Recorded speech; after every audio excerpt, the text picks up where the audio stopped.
In this video, I'll be showing you how to install GTA 5 on PC or laptop and download GTA 5. It's a very simple method, so if you find this video helpful, be sure to drop a like and subscribe. But anyways, getting into it, it's very simple to go ahead and do this. So what you want to go ahead and do is there's a few different methods. The first one we can go over is Steam, like so.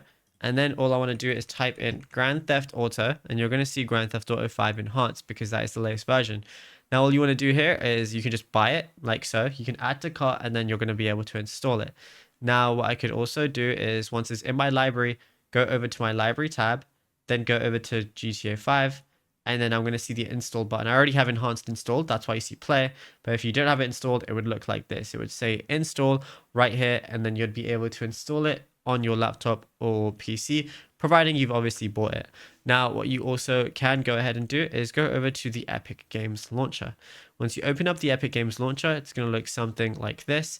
And then while you're still in store, you can go over to the search bar at the very top. And then what we can do is just type in Grand Theft Auto, like so. And then you're going to see a bunch of different ones, but you're also going to see GTA 5 as well.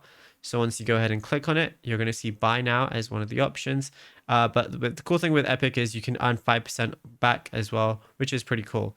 And yeah, it's as simple as that. You can even try the Rockstar Games launcher as well if you want to, which is right here. But whenever you download it from Steam or Epic Games, you're going to have to download the Rockstar Games launcher anyway. So, it's always going to be downloaded no matter what. But yeah, it's as simple as that. Now, if you found this video helpful, drop a like and subscribe.